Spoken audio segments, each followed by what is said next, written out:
Kayo po ba mga bossing ko ay nakakapansin na paborito ka ng kamalasan na kahit anong gawin ninyong kayod ay sa wala ang inyong kasipagan mga bossing? Mainam na subukan nyo na po ito mga bossing para may patunguhan ng inyong kasipagan at hindi na lamang po lagi kayong walang pera. Napakahirap ng mga ganyan sitwasyon at napagdaanan ko na rin po yan. Kaya ito po ay minumungkahi ko na sabayan nyo po ako mga bossing.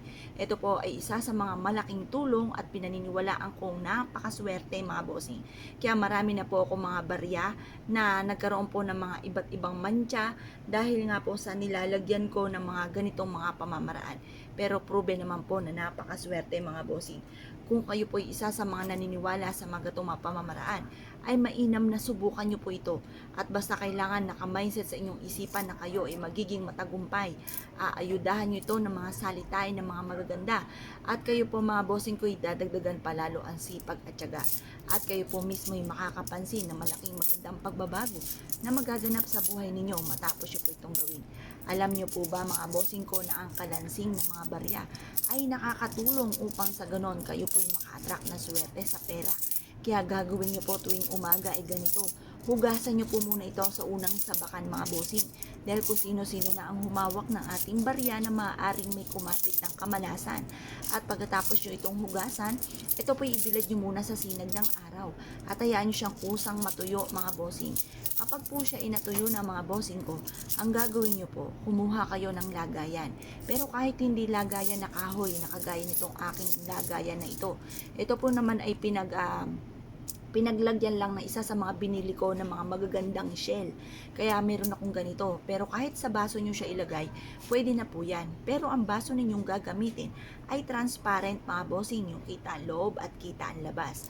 At kailangan din po natin mga bossing ko ng atipong asin. Ang asin po natin ay isa sa mga pinaka-powerful na pangtaboy ng malas at pang-attract ng swerte. Kahit kaunting asin lamang ang ilalagay nyo po dito mga bossing. Ito po mga bossing ko ay makakatulong upang sa ganun, mabilis nyong makamit ang mga pangarap po ninyo sa inyong pong buhay. At pagkatapos nyan mga bossing, ang gagawin nyo ay nakaharap ka sa may silangan at i-wish nyo sa pamamagitan nito ay magtutuloy-tuloy na ang swerte.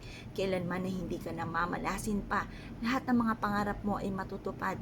Magkakaroon ka ng mansyon or kaya po ay ng sariling negosyo or sariling sasakyan. Ganun po ang pag-wish mga bossing na walang gamit na sana. Sabihin nyo po, magkakaroon ako malapit na ng mansyon at magkakaroon ako ng lahat ng aking mga pinapangarap.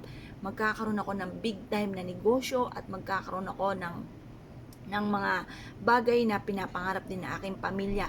Makakatulong ako sa aking kapwa at lahat ng aking mga nanaisin ay kaagad kong itong makakamtan.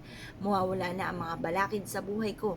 Ganoon po mga bossing, sabihin niyo po lahat ng mga pangarap nyo ay kaagad ninyong makakamtan mga bossing. Proven po ito at isa po ito sa paborito ko mga bossing. Kung naniniwala ka sa mga gatong mga pamamaraan ay mainam na subukan nyo po ito. Kayo po ay ma-amaze sa mga sunod-sunod na swerteng darating sa inyo at lagi kayong iaadya nito kung saan lagi kayo ay suswertihin. Kung kayo po ay isa sa mga naniniwala sa mga gatong mga pamamaraan at gusto nyo po itong gawin mga bossing, huwag ka na magpatumpik-tumpik pa. Ito po ay sure na kayo po ay suswertihin po dito at kayo po mismo ay ma-amaze sa mga swerteng darating sa inyong pong buhay mga bossing. Ngayon po mga bossing, kung kayo po isa sa mga naniwala sa mga gatong mga pamamaraan at nais nyo po itong gawin, subukan nyo na po ito na ibilad po sa sinag ng araw hanggang alas 8.